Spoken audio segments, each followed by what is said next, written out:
This program contains subject matter and language that may be disturbing to some viewers. Viewer discretion is advised.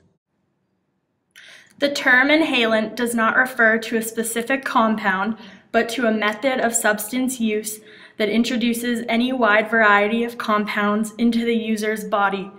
This intentional inhalation of a volatile substance for the purpose of achieving an altered mental state.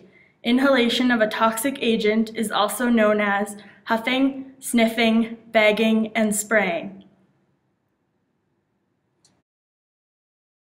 She was studying to be pre-med, but now my sister is a drug addict. Historians believe that the use of inhaled compounds to alter the user's perception of reality may be traced back to ancient Greece.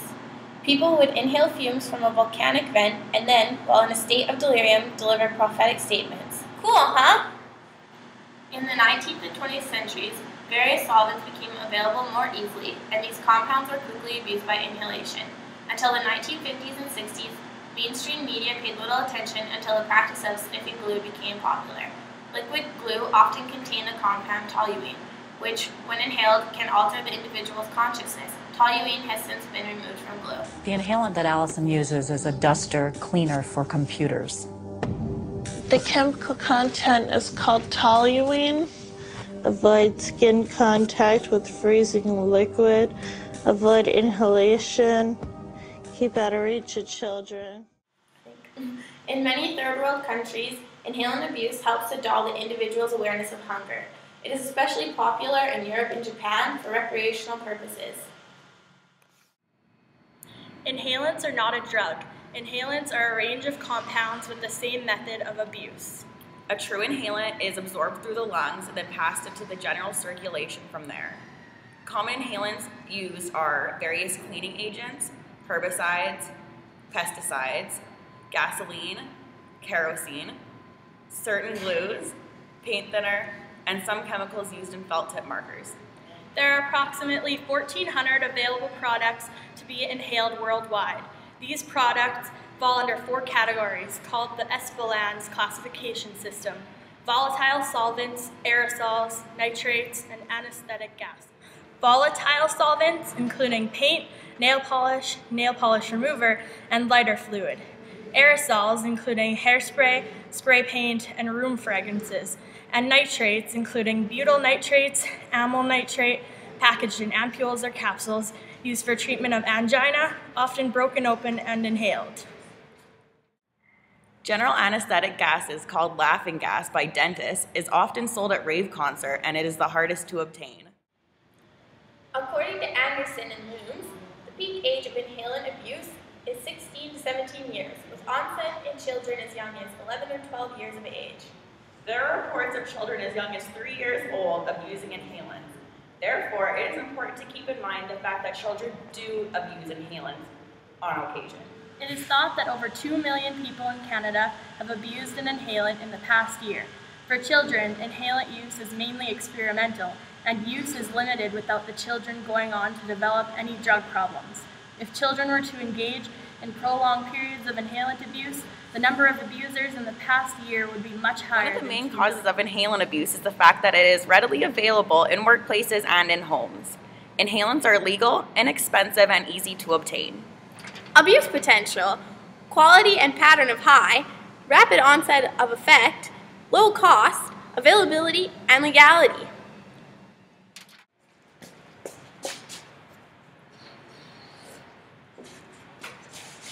Generally, inhalant abusers will abuse any available substance. Somebody who starts off sniffing paint thinner will abuse dust-off or other household cleaners, depending on what's available to them.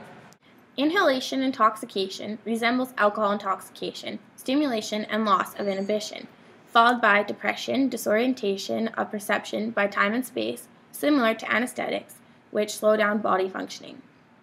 Use of solvents can cause serious but reversible damage to the heart, kidney, liver, bone marrow, CNS, and the brain. Brain damage is typically seen in chronic long-term use and not in short-term exposure. Respiratory issues such as bronchitis and pneumonia are identified. Problems such as hematuria and proteinuria may indicate renal failure. The inhalation of gas may cause neuropathy, Anemia, leukopenia, and electrolyte imbalance may be found in lab tests. There may be signs of gait impairment and poor coordination, as well as signs of tremors. Some solvents can cause hearing loss and limb spasms. A huff or rash may develop around the mouth or nose of the inhaler after use of a product. Other outward effects of the body include dry skin after contact with a substance that may lead to small cracks that allow bacteria into them. Repellents, such as those found in computer cleaners, may cause frostbite to the nose or mouth and may compromise the airway. This is how inhalants are used. Using inhalants. We're going to use some inhalants. Let's all use some inhalants. Inhalant use.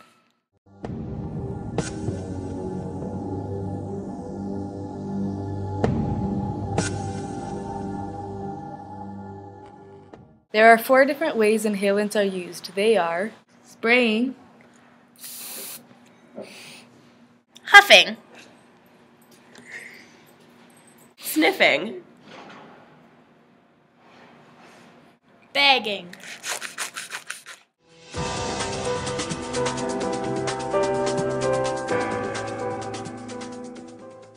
Death from inhalant abuse can occur in several different ways. Sudden death. High doses may lead to CNS depression, which can lead to respiratory arrest of lower airway protection reflexes and result in aspiration and a blocked airway. Suicide. The frequent method of inhalation is bagging, in which the inhaler passes out with the bag still wrapped around their head or body, which can cause suffocation. Injury. Often users have a feeling of invincibility, which makes it common for them to try crazy things they wouldn't normally do, such as jumping off a building. The next is suffocation. You can cause asphyxiation by decreasing the oxygen levels in your body. And you can also cause hypoxia by bagging, basically, because all that's in the bag is your own CO2 from breathing and the solvent that you're choosing to get high on. So your body's main reflex for breathing is just to breathe out CO2, and that's what you're doing. But by the time your body realizes that it's not getting any oxygen or room air in, it's too late and you're dead. You're dead. You're dead. Go.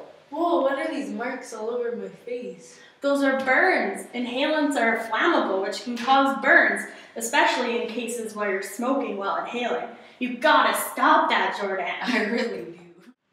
Substance abusers can be categorized into 3 different types of users: experimenters, intermittent users, and chronic users. The main leading cause of death in inhalant abusers is sudden sniffing death syndrome. When sudden sniffing death syndrome occurs, hydrocarbons and other inhalants sensitize the myocardium to epinephrine, and when this hormone is produced in response to any of a number of stimuli, most commonly sudden stress or fright, a fatal cardiac arrhythmia can result.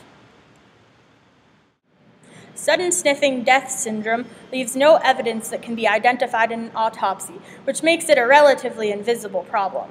22% of first-time users died from sudden sniffing death syndrome.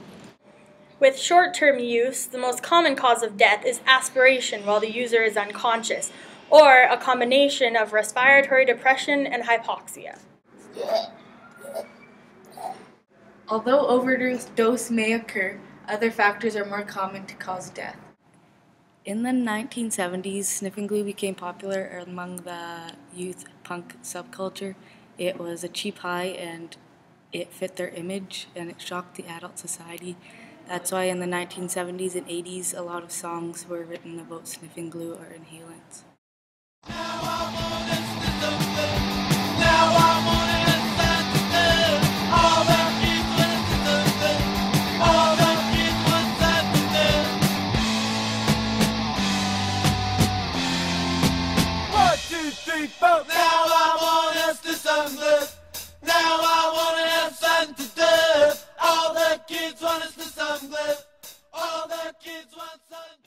Often, one of the most common reasons for experimentation is peer use, as well as the idea that no harm can come from such use. Wrong!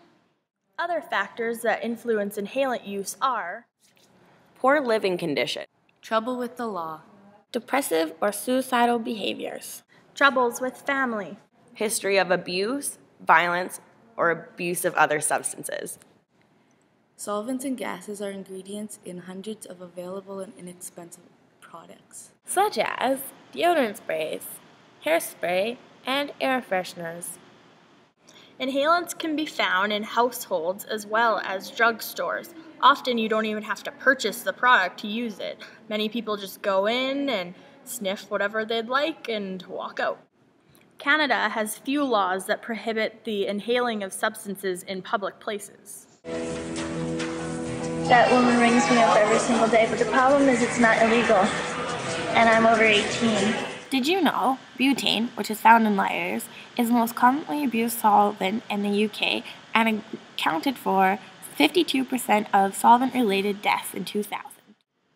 Benzene, which is found in glues, paints, and furniture wax, can cause bone marrow depression. Toluene, found in rubber, adhesives, and disinfectants, can cause damage to the myelin. A long-term effect of inhalant use is toxicity. This can cause cell death by apoptosis. Female inhalant users who are pregnant have adverse effects on the fetus, such as low birth weight and birth defects similar to those babies born with FAS. There is a very low number of statistics on deaths related to inhalant abuse.